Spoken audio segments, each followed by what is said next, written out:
comme l'Eurométropole de Strasbourg a choisi de travailler de façon très collaborative avec le monde économique, la transition écologique des entreprises, c'est les entreprises qui décideront de la faire. C'est pas moi, toute vice-présidente que je suis. Et donc le travail que nous menons, eh bien, il se fait dans le cadre d'un pacte pour une économie locale durable, qui est une charte d'engagement réciproque entre la collectivité et tous les acteurs économiques qui la signent, pour se dire qu'ensemble, on se donne des objectifs communs et qu'on suit les actions que nous menons et que nous partageons le travail que nous faisons. Ça se traduit par des plans d'action, mais aussi toute une série de rencontres, de partage d'expériences, d'afterwork et une grande rencontre annuelle où on partage ensemble les expériences et où ça donne envie à tous d'aller ensemble un peu plus loin que ce que chacun aurait fait individuellement.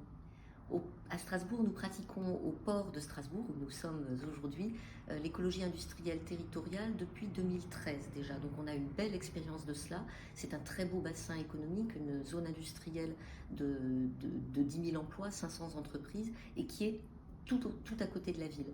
Et l'EIT ici produit les résultats qu'on peut en attendre ailleurs aussi, des synergies industrielles entre entreprises, mais aussi des synergies avec la ville. Et j'en prends pour exemple le réseau de chaleur, de récupération de chaleur fatale que nous avons mis en place, qui fonctionne depuis déjà début 2021 et qui permet de récupérer la chaleur qui s'échappe des process de production d'usines qui en utilisent beaucoup pour être injectée, pour chauffer d'autres entreprises du port, mais aussi chauffer l'école du quartier, la clinique du port du Rhin et de plus en plus, au fil que des entreprises se raccordent, d'autres quartiers de Strasbourg. C'est aujourd'hui 40 000 équivalents logements qui sont chauffés grâce à cette chaleur. Et ça, c'est un bénéfice direct d'une part de l'EIT, mais d'autre part aussi du fait que ce soit de l'EIT appliqué en milieu urbain, parce que s'il avait fallu transporter la chaleur sur 50 km, ça n'aurait pas marché pareil.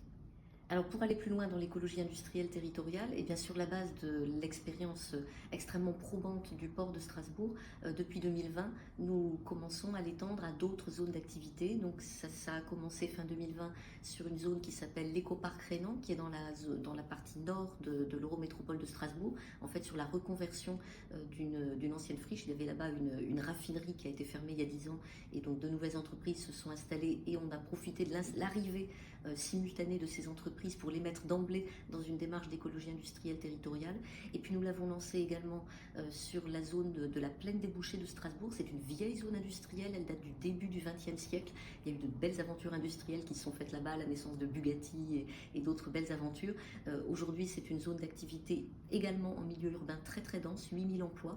Donc cette zone est aussi engagée dedans. Et puis nous allons le lancer dans encore une autre zone d'activité, pas encore déterminée, l'année prochaine. Quand je dis nous, c'est qu'en fait c'est l'Eurométropole qui est à l'initiative, qui finance la démarche pour les 3 premières années, parce que c'est un peu le temps qu'il faut pour que ça produise des bénéfices directement palpables par les entreprises et qu'elles puissent ensuite vraiment prendre le relais pour s'autonomiser sur le portage de la démarche.